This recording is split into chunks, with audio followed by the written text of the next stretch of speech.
Welcome, everyone, to the Divisional Playoff Series of Just Saying Football with Jack and Sean. I'm your host, Sean Gann, alongside my partner, Jack McNicholas. We're here to bring you news notes, weekly updates, and game analysis of your favorite teams from around the league. If you haven't had the chance, go check out our website at justsayingfootball.com and follow us on Instagram at justsayingnogwjs for article and video updates. Before we get into the Sunday playoff matchups, a little bit of news for everyone. Robert Saleh has just been named the new head coach of the New York Jets. He will be taking Matt LaFleur's brother, Mike LaFleur, with him to be the new offensive coordinator, possibly working with Darnold, possibly working with Justin Fields, maybe Trevor Lawrence, the number 2 pick. We don't know yet. It's going to be an exciting offseason to get to talk about that. But let's get into what everyone is here to listen to. The Cleveland Browns destroyed the Pittsburgh Steelers. They put up 28 points in the first quarter. It was insane. Neither Jack nor myself had them winning that game. They showed up and they said, Steelers, we're taking this out from under you. They have a much more difficult challenge this week as they head to Kansas City to take on Patrick Mahomes and the Chiefs. Jack, what you got for us in that one? I mean, these Browns, they're riding high, obviously, after that huge win. But Kansas City, whole week off. Patrick Mahomes definitely, he was taking notes last week. He said he has a whole scouting notebook ready for this game.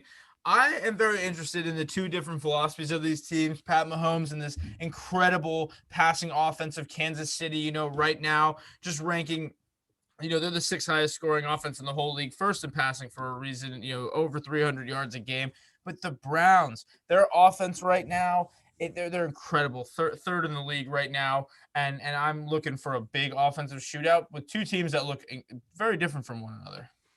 I think you're absolutely right. And one thing I just want to say, Mayfield had a really good passing game. I know Patrick Mahomes is known for his passing, but 3 touchdowns in his first ever playoff game. He looked really, really comfortable. He was able to move the ball downfield. I mean, it helps when you have a 28-point lead, and it helps when you have your defense really stepping up, getting 4 turnovers, including rookie Porter Gustin, who's a defensive end, getting interceptions out there. And it was just that kind of game for them.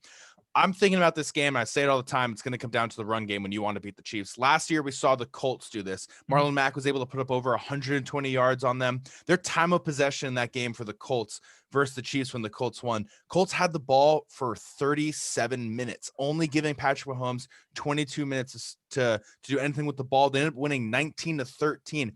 The Browns need to do that exact same recipe. You have, in my opinion, and people can disagree with this, the best running back tandem in the entire NFL. Use it. Run them. Run Nick Chubb. Run Kareem Hunt. Have a lot of fun. This Chiefs defense is 21st against the run, giving up 122.1 yards per game. Now, I'll be honest with you, either one of these running backs can get over 100 yards. Yeah. No, seriously. And when you look at what they've been able to do, both of these guys, Kareem Hunt being a second string running back for this team, getting 841, Nick Chubb only playing 12 games, still getting over 1,012 rushing touchdowns. Hard to argue that they are the best running back tandem. On the other side, the Chiefs running back tandem, it's kind of a different story there. They have Le'Veon Bell, who hasn't really produced as much for them, and Clyde Edwards-Helaire, who is a game-time decision. We were talking about this before. That is going to be a big impact. He does provide a little more speed in the passing game, a little more alternate routes. Le'Veon Bell is more of a power back, more complimentary now. Unfortunately, as somebody who used to be a premier back, is now in this Kansas City offense. He may be the starter.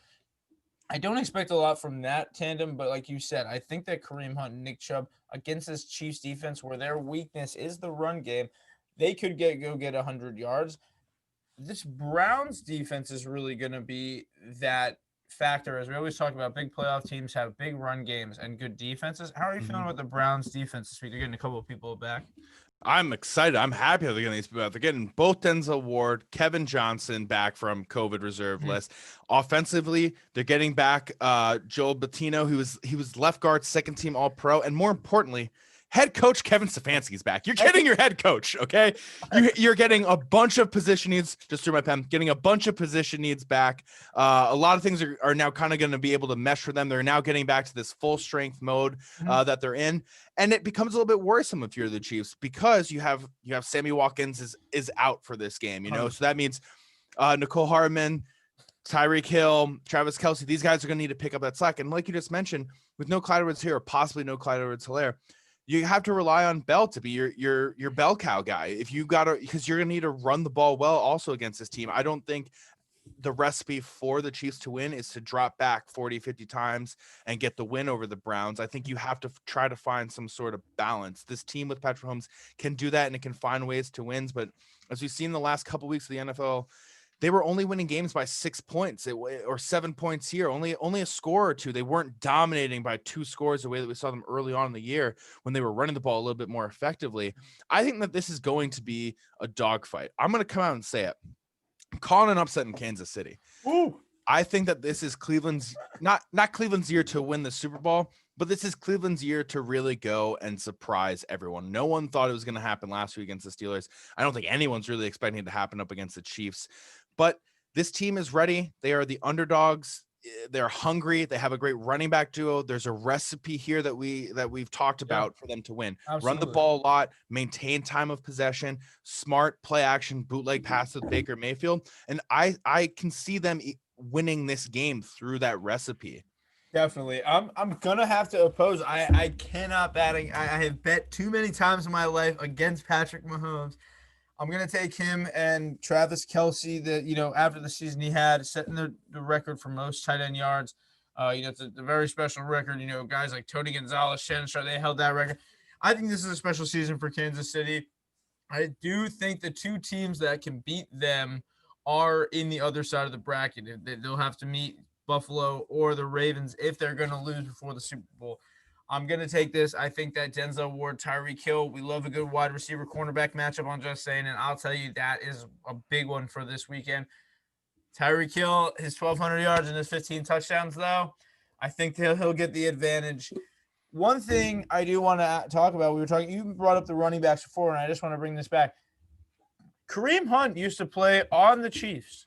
Does he have at all a chip on his shoulder or a little extra motivation this week? We mentioned he could go get 100 yards along with Nick Chubb. Could he go do that? Is he motivated? I think he's definitely motivated. I think that the team left him under circumstances that were fair at that point in his career and what was happening off the field. I don't know if there's any bad blood, but I think that whenever you're playing your former team, you want to get a win, whether it ended well, whether it ended poorly.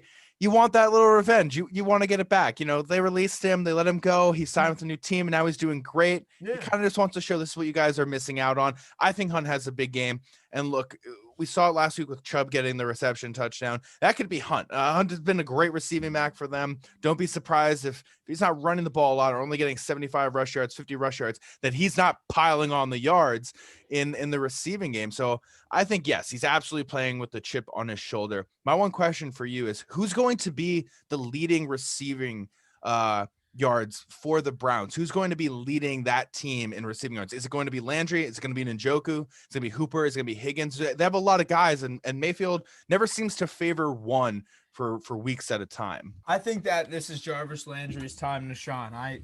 I'm a huge fan of Juice. I think that over the years he's stepped up in big games. We saw him have a little playoff experience with Miami in his last year, but I want to see him go off today. I think that this Chiefs defense presents an opportunity for him to go after them and really have just one of those games where he can leave his mark on the NFL. We've seen this guy produce year after year, and he hasn't had this big playoff moment against the Chiefs right now. I think he's very, very motivated. But watch out for Hooper. He has been getting a little more targets the last couple of weeks, and Baker loves him.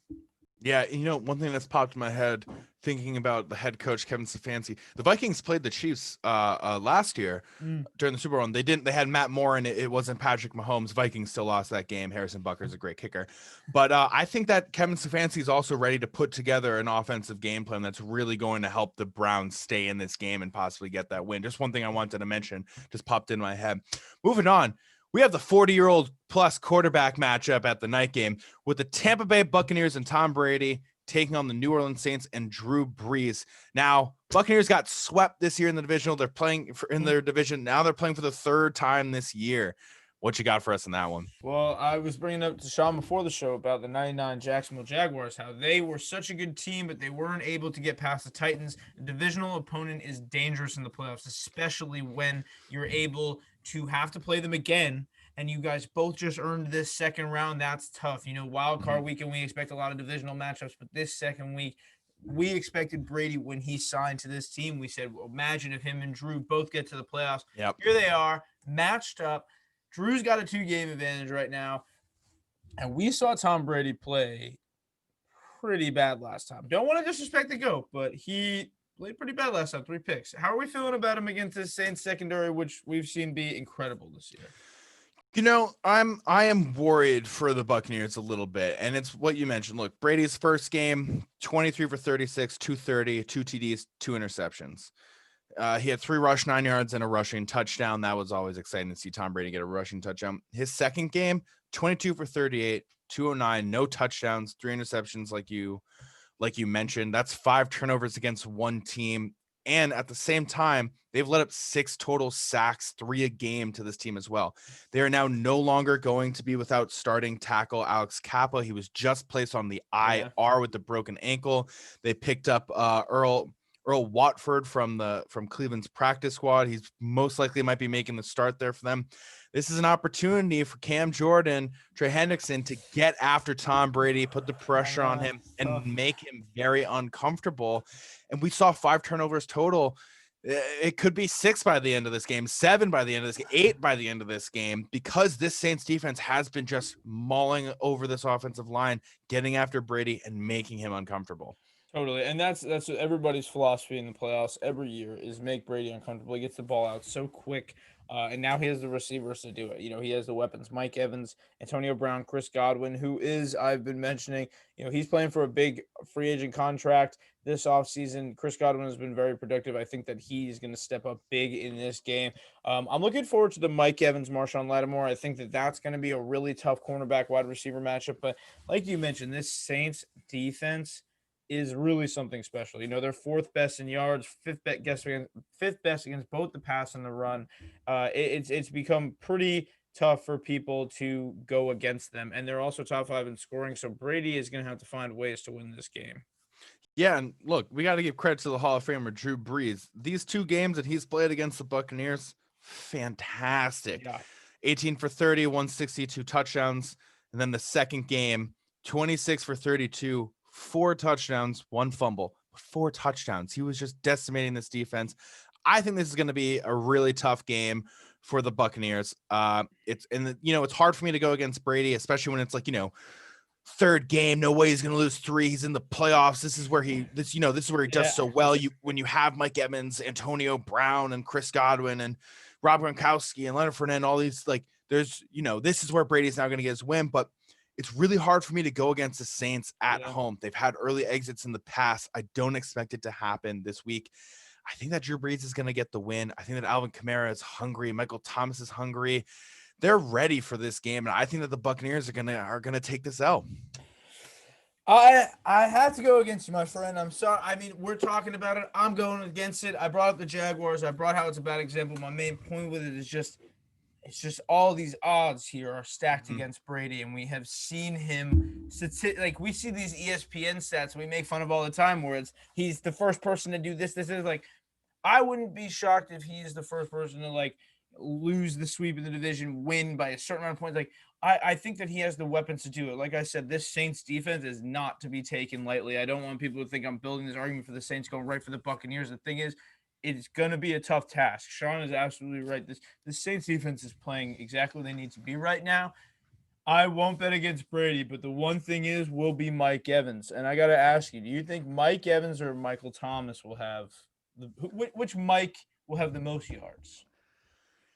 I'm going to go with Thomas, and the main reason why is that Lattimore and the secondaries have had a really, really good season. I think that Mike Evans is going to have a little bit harder of a time. I think he's only going to have 3-4 receptions and they might not necessarily be the deep ball.